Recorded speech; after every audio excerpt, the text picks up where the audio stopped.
You changed. I've only changed for qualifiers. Let it be Year, known. Only for new year, qualifiers. new you. I respect it, man. Get be evil, man. You know, it's okay. Let the players know you want them to suffer. To have no problems or qualms about it. Hey, look. The way I see it is the cream rises to the top, right? The worse the circle is, means the fact that the more chances to showcase how good you are. Well, again, Matt, and we've already talked about it like 3 or 4 times, but the emphasis cannot be stated enough. The point format drastically changes now with some of the comfort level of how these teams approach those circles, right? Like for a team like Gas Cans, normally like they were actually, I don't know if they're a really good example because I'm pretty sure they had to take those fights regardless, but like, you know, taking those fights doesn't feel bad anymore because if you at least get two frags, 2 kills, 3 kills, that's 3 points, right?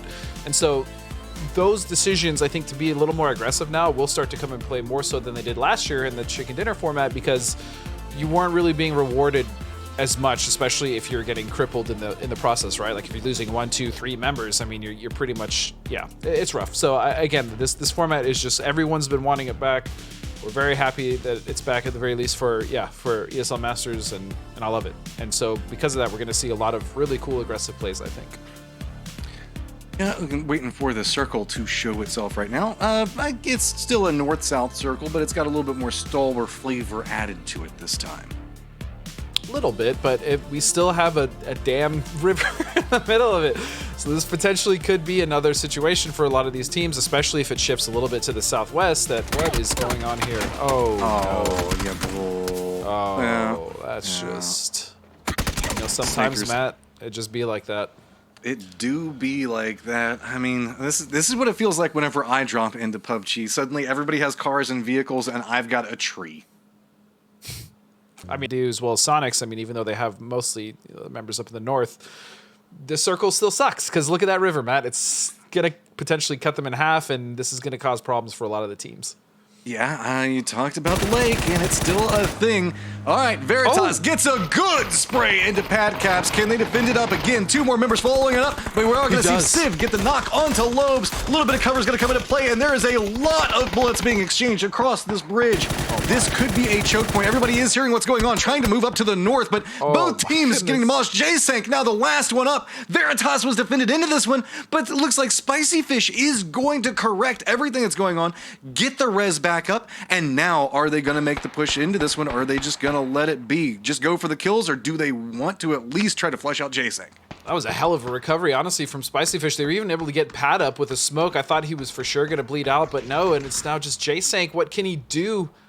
Stuck in this gas station alone. Yeah, they absolutely know. That's going to be pretty much show going down.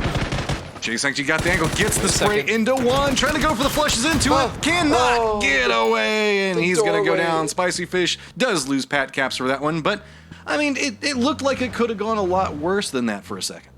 Yeah, it honestly looked like Spicy Fish was just in a world of trouble, and they potentially were going to recover, but they actually only lose, I think, 1, which, again, is not bad at all. 1 for 4, you take that trade all day.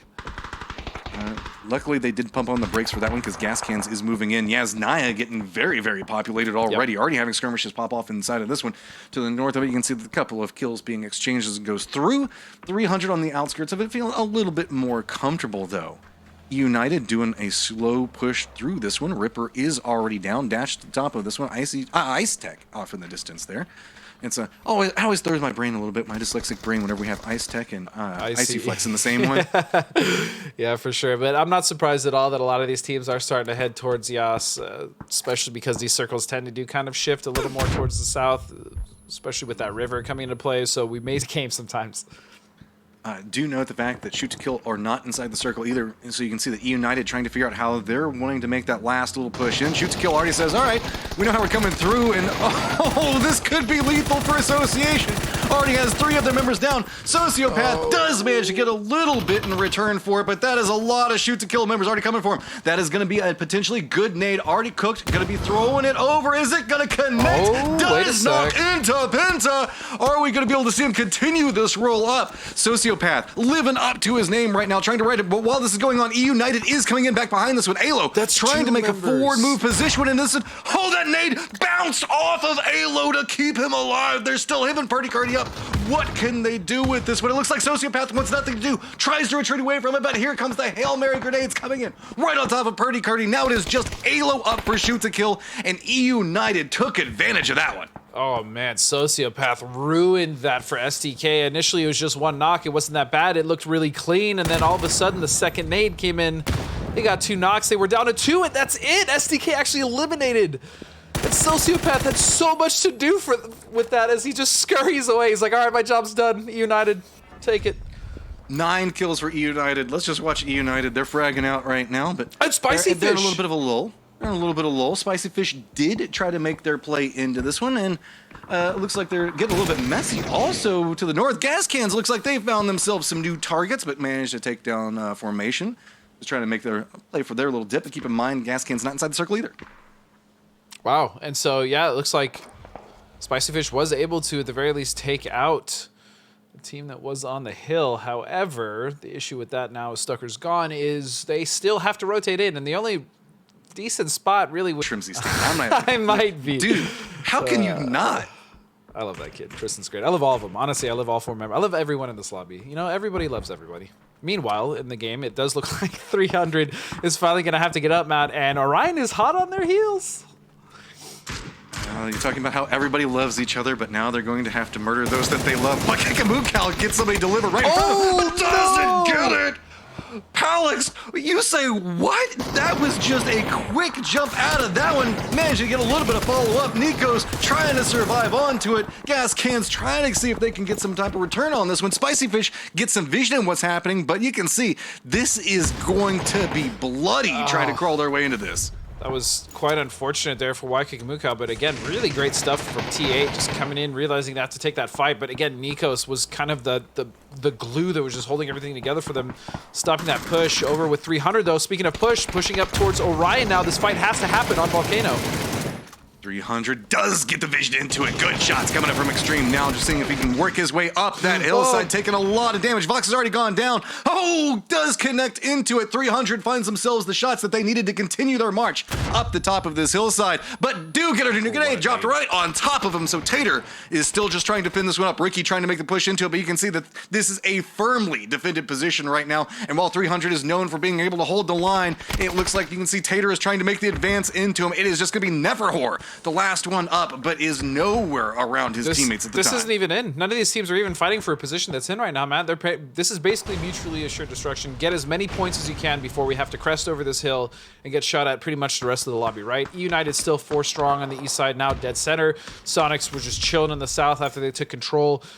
And so really it's just Neferhor that has to try to survive because Vox is done for, right? And then Orion now with, I think, down to just 2 is going to have to somehow deal with this. Which I just don't think is going to happen. Kills. That's absurd. eUNITED. Oh my God. We just saw them move into the position where we saw Spicy Fish, who did end up getting tossed out of their fishbowl just a moment ago. And now it's going to be eUNITED with vision on what's going on. Flood does manage to take down Vox, and we've got our top 4. But let's be honest, really, it's eUNITED and SONIQS that we've got our eyes on. It's absolutely eUNITED and SONIQS. And both teams pretty decent positions overall. I mean, eUNITED has, I think, a nice little spread and a little more cover to work with as far as terrain, but SONIQS could potentially flex out. If they can get a knock, that'd be really helpful, because, again, eUNITED does hold a slightly better position here, but, I mean, Circle is on both teams, right? So none of them really have to move yet. Oh, HB got spotted! That's big. That's actually really massive. Relo goes down, but that's fine. Relo can get rezzed right over here. They've got that hillside, so that's not too big of a problem. Really, Neferhor could be an issue for eUNITED, but they seem to be aware of it right now. Orion can't even crest that hill. They're going to go ahead and get taken down, but I think that Neferhor has an idea on where he's got to focus his target. But it looks like it doesn't matter. Kickstart's going to take care of that problem, and now we're down to a 4v3. You got Kickstart! kicked. What? Okay, so not only is that weapon just so devastating, but it's just even more devastating in Kick's hand, right? Because he's aware that he doesn't even really need to go for headies. He doesn't need to go for headshots. Oh, body shot, no, close range. 49. Taps it, goes for the spray. It's Kickstart versus SONIQS right now, and Kickstart is winning. Look at this lineup, 20 kills for eUNITED. So much damage coming out from that almond kick, and he's just, every shot is devastating. Again, because he's just ripping off vests, right? If you have no vests going into an endgame fight, even if you have a helmet, I mean, you just It doesn't really matter. You're gonna get shredded so fast. I mean, as you can see, it's a level helmet. 3. Yeah, even if you have a helmet, but regardless, he's just doing so much damage. I mean, if you got a helmet, doesn't matter. Kick's just gonna hit it. He doesn't care. How many bullets did he have with that? Did he get more? I feel like he got more. I feel like he's taken more than 2 shots with that arm. Now, my question is, how much valuable information is Mime feeding over right now, since he is still up? Looks like we are going to see some smokes dropped into this one, and I think that's so that way eUNITED can get a little bit more of an idea on what's going on and get some control. They are a little bit weak to the east just because, and they don't have to be the ones to move. They can just wait to see if maybe SONIQS makes the misplay, as they now have stepped out of the building. And eUNITED is honestly, both teams, given their circumstances, like even Shrimsy, I was gonna say, are playing this so well, but the angles is just so hard. What you got, Tig? To get around it. Snakers is coming, gets the spray into him. Let's see if maybe he can line up a little bit more. Rello now knows exactly where he is, going for the push around the other side of it. Seeing if maybe he can bait out a little bit more time and movement. We do have a moving factor in Flood on the outside of this. Tickleton has to be careful of it. Is aware, does have an idea on it, but it doesn't matter. eUNITED, they walked through that game. I think they ended with what, 22 kills? Maybe more? It's actually 23 kills. My God, that's a third of the lobby, man. Yeah, that's actually really, really ridiculous. I mean, the way they did it too was just so impressive.